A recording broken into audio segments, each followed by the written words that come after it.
दोस्तों जय हिंद। स्वागत है आपका ज्ञान की पिपासा चैनल पर। अगर आपने अभी तक चैनल को सब्सक्राइब नहीं किया है तो चैनल को कर लें सब्सक्राइब और बेल आइकन को भी प्रेस करें ताकि चैनल से संबंधित सभी तरह की अपडेट्स आपको मिलती रहे। दोस्तों आज के इस ऑडियो आर्टिकल कार्यक्रम में हम आज यानी कि 1 जून की सभी जरूरी और महत्वपूर्ण खबरों को जानेंगे। हम उन खबरों को जानेंगे, समझेंगे जो हम सबके लिए ज़रूरी होती हैं जानना। तो आइए अपने ऑडियो आर्टिकल कार्यक्रम को शुरुआत करते हैं और आज की प्रमुख खबरों को जानते हैं।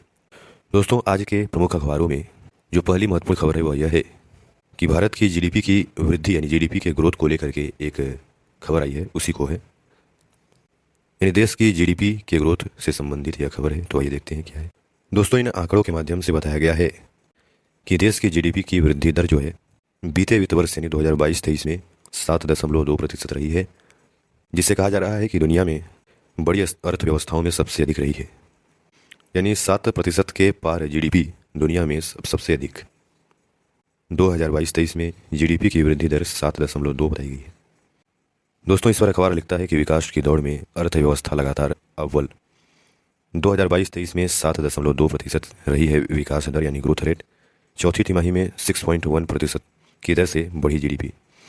दोस्तों तमाम अनुमानों को झूठा साबित करते हुए फाइनेंशियल ईयर 2022-23 की चौथी तिमाही यानी जनवरी से मार्च में विकास दर 6.1% पर पहुंच गई है, जबकि आरबीआई ने इस अवधि में 5.1% तो एसबीआई ने 5.5% विकास दर रहने का अनुमान लगाया था।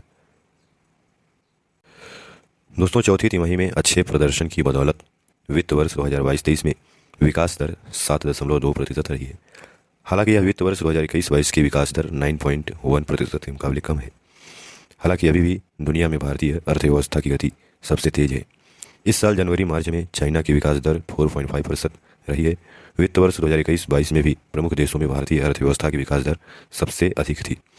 सरकार के आंकड़ों के मुताबिक वित्त वर्ष 2022-23 में मैन्युफैक्चरिंग का प्रदर्शन सबसे खराब रहा और इसमें वित्त वर्ष 2021-22 के मुकाबले सिर्फ 1.3% की बढ़ोतरी हुई। वित्त वर्ष 2022-23 की दूसरी और तीसरी तिमाही में मैन्युफैक्चरिंग में क्रमशः 3.5 और 1.4% की नकारात्मक बढ़ोतरी की वजह से मैन्युफैक्चरिंग का प्रदर्शन खराब रहा। दोस्तों हालांकि फाइनेंशियल ईयर 2022-23 की चौथी तिमाही में मैन्युफैक्चरिंग में 4.5% की बढ़ोतरी रही। कैपिटल गुड्स में होने वाले निवेश में बढ़ोतरी को देखते हुए आगे भी मैन्युफैक्चरिंग की गति तेज रहने का अनुमान है। इस रिपोर्ट के बाद प्रधानमंत्री जी का ट्वीट है कि भारतीय अर्थव्यवस्था की 7.2% की वार्षिक दर वैश्विक चुनौतियों के बीच इसके लचीलेपन को रेखांकित करती है। यह प्रदर्शन हमारी अर्थव्यवस्था के आशाजनक पहलू और देशवासियों की दृढ़ता का उदाहरण है। दोस्तों अखबार में कहा गया है कि बेशक स्लो डाउन की खबरें आ रही हैं, लेकिन भारत में इसका असर नहीं है। मार्केट में डिमांड कायम है, लोगों की जेब्स में पैसा है और वे खरीदारी कर रहे हैं। कॉरपोरेट सेक्टर की बैलेंस शीट में मजबूती कायम है और यही वजह है कि तमाम रेटिंग एजेंसियों और वित्तीय संस्थानों के अनुमानों के उलट देश की जीडीपी फाइनेंशियल ईयर 2022-23 की अंतिम तिमाही जनवरी मार्च में 6.1% रही है। फाइनेंशियल ईयर 2022-23 में जीडीपी की ग्रोथ रेट 7.2% पर जा पहुंची है। वित्त मंत्रालय ने कहा कि भारत की इकोनॉमी 2022-23 में दुनिया में सबसे तेज गति से बढ़ी है। तो दोस्तों इस प्रकार कहा जा रहा है कि देश की जीडीपी का जो ग्रोथ रेट है दुनिया की बड़ी अर्थव्यवस्थाओं में सबसे आगे है। दोस्तों बीते दिनों यानी हमारा अगला खबर है, बीते दिनों केंद्रीय कैबिनेट की बैठक हुई और उस बैठक में कई महत्वपूर्ण फैसले लिए गए, उसी से संबंधित यह खबर है। दोस्तों प्रधानमंत्री की अध्यक्षता में बीते दिनों केंद्रीय कैबिनेट की बैठक हुई जिसमें कुछ महत्वपूर्ण निर्णय लिए गए। इस निर्णय की जानकारी केंद्रीय सूचना और प्रसारण मंत्री अनुराग ठाकुर जी ने दिया। आइए देखते हैं क्या फैसले लिए गए। दोस्तों सबसे महत्वपूर्ण केंद्रीय कैबिनेट ने अपनी बैठक में देश में अन्न भंडारण के लिए भंडारण गृह बनाने की 1 लाख करोड़ की योजना का शुभारंभ किया है। इन अखबार में कहा गया है कि 1 लाख करोड़ की लागत से पूरे देश में बनेंगे अन्न भंडार के गृह। दोस्तों वैसे हमारे देश में अन्न का उत्पादन तो बहुत होता है। हरित क्रांति के बाद देश धीरे धीरे खाद्यान्न के मामले में आत्मनिर्भर बन गया, यानी खाद्यान्न उत्पादन के मामले में देश आत्मनिर्भर बन गया। लेकिन कई बार ऐसा देखने को मिलता है कि देश में सरकारी गोदामों में अन्न भंडारण की बेहतर व्यवस्था न होने के कारण बहुत सारा अन्न जो है वह बर्बाद हो जाता है, सड़ जाता है। शायद इसी समस्या को हल करने के लिए सरकार ने बीते दिनों केंद्रीय कैबिनेट की बैठक में यह महत्वपूर्ण निर्णय लिया है। आइए देखते हैं क्या है। दोस्तों अखबार इस पर लिखता है कि कैबिनेट का फैसला, दुनिया की सबसे बड़ी भंडारण योजना को केंद्र सरकार की मंजूरी। कहा जा रहा है अगले 5 वर्षों में भंडारण क्षमता बढ़कर के 2150 लाख टन हो जाएगी। अनाज की बर्बादी पर लगेगा नियंत्रण, औने पौने दाम पर फसल नहीं बेचेंगे किसान। केंद्र सरकार ने सहकारिता क्षेत्र में विश्व की सबसे बड़ी अन्न भंडारण योजना को मंजूरी दे दी है। इस पर लगभग 1 लाख करोड़ रुपए खर्च किए जाएंगे। प्रत्येक प्रखंड में यानी प्रत्येक ब्लॉक में 2000 टन क्षमता के गोदाम बनाए जाएंगे। यानी प्रत्येक ब्लॉक में 2000 टन क्षमता के गोदाम बनाए जाएंगे। केंद्रीय मंत्री अनुराग ठाकुर ने बुधवार को कैबिनेट की बैठक के बाद बताया कि देश में फिलहाल 1450 लाख टन यानी 1450 लाख टन अन्न भंडारण की क्षमता है। अब सहकारिता क्षेत्र में 700 लाख टन भंडारण की अतिरिक्त क्षमता पर काम शुरू होगा। इसका मतलब हुआ कि आज़ादी के बाद 7.5 दशक में अन्न भंडारण की जितनी क्षमता विकसित की गई, उसकी आधी क्षमता और बढ़ाने पर 5 वर्ष में काम पूरा हो जाएगा। दोस्तों, अखबार आगे लिखता है कि इसके तहत 5 वर्षों में भंडारण क्षमता को बढ़ा करके 2150 लाख टन कर दिया जाएगा। केंद्रीय मंत्री ने इसे सहकारिता क्षेत्र में विश्व का सबसे बड़ा अन्न भंडारण कार्यक्रम बताया। दोस्तों, योजना के 4 मुख्य उद्देश्य हैं।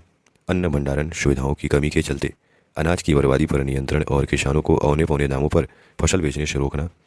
इसके साथ ही आयात पर निर्भरता कम करना और गाँव में रोजगार के अवसर बढ़ाना भी इसका उद्देश्य है। केंद्रीय मंत्री जी ने कहा कि भंडारण क्षमता बढ़ाने से अनाज की परिवहन लागत कम होगी, जिससे खाद्य सुरक्षा में मजबूती आएगी।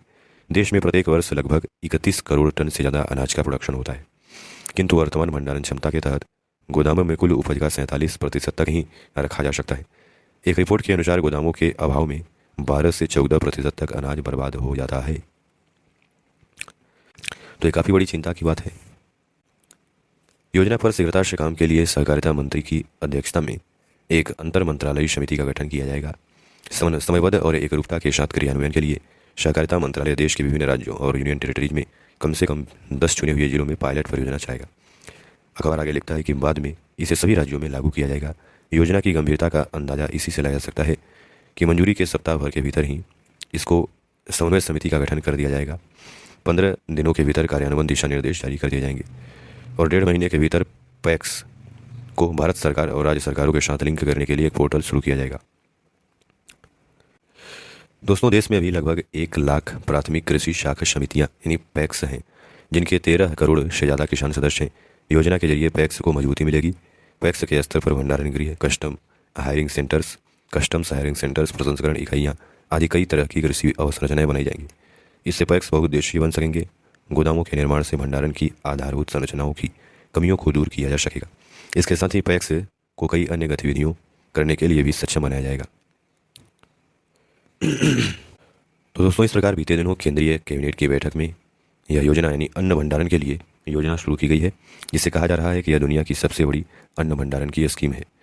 सरकार का दावा है कि अनाज भंडारण क्षमता बढ़ने से आयात कम होगा, पंचायत के स्तर पर रोजगार के अवसर पैदा होंगे, किसानों को उत्पादन पर बेहतर कीमत मिलेगी, इससे अनाज की बर्बादी भी रुकेगी। कैबिनेट की बैठक के बाद केंद्रीय मंत्री अनुराग ठाकुर ने कहा, इस स्कीम को सबसे पहले पायलट प्रोजेक्ट के तौर पर 10 जिलों में लागू किया जाएगा। केंद्रीय मंत्री ने यह भी कहा कि भारत में सबसे बड़े उत्पादकों में से एक है भारत। रूस और ब्राज़ील जैसे दूसरे देशों के पास उत्पादन से ज़्यादा भंडारण की क्षमता है, लेकिन हमारे पास 31 लाख टन का उत्पादन हो रहा है अनाज का। इसमें से सिर्फ 47% ही स्टोरेज की क्षमता है। अब हर ब्लॉक में 2000 टन का गोडाउन बनाया जाएगा। प्राथमिक कृषि क्रेडिट समितियों में भी 500 से 2000 टन के गोदाम बनेंगे। खरीदी केंद्रों तक अनाज की ढुलाई और गोदाम से राशन की दुकानों तक स्टॉक ले जाने की लागत भी कम होगी। दोस्तों, इसके साथ ही केंद्रीय कैबिनेट ने अपने बैठक में कुछ और महत्वपूर्ण फैसले किए हैं। जैसे केंद्र सरकार ने 18 शहरों को ग्रीन सिटी में बदलने की बड़ी योजना को मंजूरी दी है। अखबार लिखता है कि प्रधानमंत्री की अध्यक्षता में हुई केंद्रीय कैबिनेट की बैठक में सिटीज 2.0 यानी cities investment to innovate, integrate and sustain के दूसरे चरण पर मुहर लगी है। दोस्तों, इसके तहत प्रतियोगिता के आधार पर 18 शहरों को चुना जाएगा। उन्हें ग्रीन और क्लीन बनाने की योजना में इंटीग्रेटेड वेस्ट मैनेजमेंट प्रोजेक्ट यानी सभी तरह के कचरे के प्रबंधन पर खास जोर रहेगा। इसके साथ ही शहरों में जलवायु परिवर्तन के पर्यावरणीय, सामाजिक और आर्थिक प्रभावों के असर को देखा जाएगा। लोगों को साफ हवा पानी मिले, इसको ध्यान में रखते हुए सरकार सभी जरूरी कदम उठा रही है। स्वच्छ और सुंदर शहर के अभियान को आगे बढ़ाते हुए इस योजना को मंजूरी दी गई है। केंद्रीय सूचना और प्रसारण मंत्री अनुराग ठाकुर ने इस फैसले की जानकारी दी। उन्होंने बताया कि साल 2018 में स्मार्ट सिटी मिशन के तहत सिटी 1.0 को मंजूरी दी गई थी। उसमें चुने हुए 12 शहरों में 933 करोड़ के खर्च से green mobility corridor, biodiversity park, smart school जैसे प्रोजेक्ट शुरू किए गए। अब इस योजना के दूसरे चरण को शुरू किया जा रहा है। इस योजना पर 1866 करोड़ रुपये खर्च होंगे। केंद्र इन प्रोजेक्ट के लिए राज्य सरकारों के साथ मिलकर काम करेगा। राज्य सरकार को हर प्रोजेक्ट पर 20% खर्च करना होगा, बाकी 80% खर्च भारत सरकार करेगी। पहाड़ी और पूर्वोत्तर के राज्यों में प्रोजेक्ट पर भारत सरकार का खर्च 90% रहेगा। राज्यों को राज्य जलवायु केंद्र, जलवायु एक्शन प्लान जैसे उपायों पर काम करना होगा ताकि शहर के पर्यावरण को बेहतर बनाने में काम हो सके। 4 साल के लिए होगी योजना, बताया जा रहा है 2027 तक चलेगी। चुने गए शहरों में कचरे के निपटारे पर जोर होगा। इन पर क्लाइमेट चेंज के असर को देखा जाएगा। दोस्तों अगली खबर है आर्टिफिशियल इंटेलिजेंस को लेकर के। क्या है कि कुछ महीनों पहले यानी बीते साल एआई पर आधारित एक चैट बोट लाया गया था, चैट जीपीटी, जो कि काफ़ी उस समय चर्चा में था। उस समय इसके फ़ायदे और नुकसान को लेकर बहुत सारी चीज़ें चर्चा में थी। दोस्तों ये जो चैट जीपीटी था वो आर्टिफिशियल इंटेलिजेंस पर आधारित एक चैट बोट था। उस समय बहुत सारे विशेषज्ञों ने इसे यानी एआई तकनीकी को मानवता विलुप्त होने का खतरा बताया था। एआई यानी आर्टिफिशियल इंटेलिजेंस पर काम कर रहे वैज्ञानिकों, विशेषज्ञों और रिसर्चरों और इससे जुड़े नामी कंपनियों के टीम अफसरों ने मशीनी समझ पर आधारित इस तकनीकी के बारे में नई चेतावनी जारी की है। इन्होंने साझा बयान जारी कर कहा है कि एआई मानवता को उतने ही बड़े खतरों में डाल सकता है जितना महामारी और परमाणु युद्ध। यह खतरा इतना बड़ा है कि इसमें इंसानियत का वजूद ही मिट सकता है। एक लाइन के साझा बयान में कहा गया है कि महामारियों और एटमी वार जैसे बड़े खतरों के साथ एआई की वजह से विलुप्त होने के खतरे को कम करना भी वैश्विक प्राथमिकता होनी चाहिए। ये चैट जीपीटी वाले सैम ऑल्टमैन कौन है? सैम ऑल्टमैन एआई पर आधारित चैटबॉट चैट जीपीटी को लेकर के आए थे। इसे बनाने वाली कंपनी ओपन एआई और इस कंपनी के 7 को फाउंडरों में से एक हैं सैम ऑल्टमैन। चैट जीपीटी की अगर बात करें तो चैट जीपीटी इस तरह बना कि वह इंसानी सोच और बातचीत की तरह किसी भी सवाल का जवाब देने में सक्षम था। दोस्तों जिस प्रकार हम गूगल पर कुछ भी सर्च करते हैं उसका उत्तर आ जाता है, उसी तरह चैट जीपीटी भी है। चैट जीपीटी पर कुछ भी प्रश्न पूछने से उसका सटीक जवाब आता है। दोस्तों अगला आर्टिकल है कृषि सब्सिडी को लेकर के। अलग अलग देश अपने देश के किसानों को कृषि सब्सिडी देते हैं ताकि किसान जो है ज़्यादा से ज़्यादा उत्पादन करने के लिए सक्षम हो, प्रोत्साहित हो। भारत सरकार भी खाद पर सब्सिडी देती है और किसानों को फ़ायदे के लिए एमएसपी जैसी प्रावधान किया हुआ है भारत में। लेकिन इसको लेकर के डब्ल्यूटीओ जो है, वर्ल्ड ट्रेड ऑर्गेनाइजेशन, उसमें कई देश सवाल उठाते हैं। तो इस आर्टिकल में एक लेखक के द्वारा लिखा गया है, तो आइए देखते हैं क्या है। लेखक लिखते हैं कि कृषि सब्सिडी पर गलत है अमीर देशों की सोच। डब्ल्यूटीओ की कई मीटिंग में अमेरिका और यूरोपीय देश तर्क देते हैं कि सब्सिडी देने से भारत के किसान ज़्यादा अनाज उगाते हैं तो दुनिया में यह अनाज सस्ते में निर्यात होता है। भारत में किसानों को एमएसपी यानी मिनिमम सपोर्ट प्राइस, न्यूनतम समर्थन मूल्य दिए जाने का मुद्दा बहुत गंभीर है। इस प्रदेश की सभी राजनीतिक पार्टियां यानी इस प्रदेश की सभी पार्टियां राजनीति करती हैं क्योंकि यह मुद्दा किसानों के सीधे जुड़ा हुआ है। लेखक लिखते हैं कि विश्व व्यापार संगठन के सदस्य देश भारत पर आरोप लगाते हैं कि एमएसपी के चलते दूसरे देशों की खाद्य सुरक्षा पर असर पड़ता है। उन्हें देश में ज़रूरतमंदों को दी जाने वाली सब्सिडी से भी दिक्कत है। डब्ल्यूटीओ के कई मीटिंग में अमेरिका और यूरोपीय देश तर्क देते हैं कि सब्सिडी देने से भारत के किसान ज़्यादा अनाज उत्पादन करते हैं तो दुनिया के बाज़ारों में यह अनाज सस्ते दाम पर निर्यात होता है। इससे दूसरे देशों के किसानों को नुकसान होता है, किसानों पर विपरीत प्रभाव पड़ता है। भारत जैसे देश में 80% छोटे और सीमांत किसान हैं। इनके लिए एमएसपी बहुत फ़ायदेमंद साबित हुई है। एमएसपी के तहत देश में सार्वजनिक भंडारण की scheme, stock holding program scheme चलाई जाती है जिससे किसानों को मुफ्त और बहुत सस्ता अनाज मिलता है। इसके चलते न केवल अनाजों के दाम में बेतहाशा वृद्धि पर अंकुश लगता है बल्कि खाद्य सुरक्षा भी सुनिश्चित करने में मदद मिलती है। लेखक आगे लिखते हैं कि डब्ल्यूटीओ के कृषि समझौते के मुताबिक भारत जैसे विकासशील देश फसलों की उत्पादन लागत पर अधिकतम 10% ही सब्सिडी दे सकते हैं। इस सब्सिडी की गणना भी साल 1986-88 की कीमतों के अनुसार होती है। कसौटियों के आधार पर विकसित देश अक्सर भारत में किसानों को दी जाने वाली सब्सिडी पर सवाल उठाते रहते हैं। जून 2022 में जनेवा में डब्ल्यूटीओ की एक बैठक में अमेरिका और यूरोपीय देशों ने भारतीय किसानों को दी जाने वाली कृषि सब्सिडी का विरोध किया था। उन्हें किसानों को मिलने वाले 6,000 रुपये की सालाना जो सपोर्ट है, प्रधानमंत्री कृषि सम्मान निधि योजना के तहत जो 6,000 रुपये सालाना मिलता है, उसको लेकर भी दिक्कत थी। साल 2018-19 में डब्ल्यूटीओ की बैठक में ब्राज़ील, न्यूजीलैंड, ऑस्ट्रेलिया, अमेरिका और कनाडा आदि देशों ने आरोप लगाया था कि भारत ने धान खरीद के दौरान किसानों को तय सीमा से ज़्यादा सब्सिडी दी है। इन देशों ने गेहूं और अन्य फसलों के लिए एमएसपी का भी विरोध किया था। विकसित देश लगातार डब्ल्यूटीओ और दूसरे अंतर्राष्ट्रीय मंचों से भारत के किसानों को मिलने वाली सब्सिडी को कम या खत्म करने का दबाव डालते रहे। हालांकि अमेरिका, कनाडा और यूरोपीय देश जिनकी कृषि योग्य जोत हमसे कम है, हमसे ज़्यादा सब्सिडी देते हैं वो अपने किसानों को। अमेरिका में किसानों की आय भारत से अधिक है, फिर भी वह प्रति किसान सालाना $61,000 से ज़्यादा की सब्सिडी देता है। दूसरी ओर भारत अपने किसानों को साल भर में $300 से भी कम की सब्सिडी दे पाता है।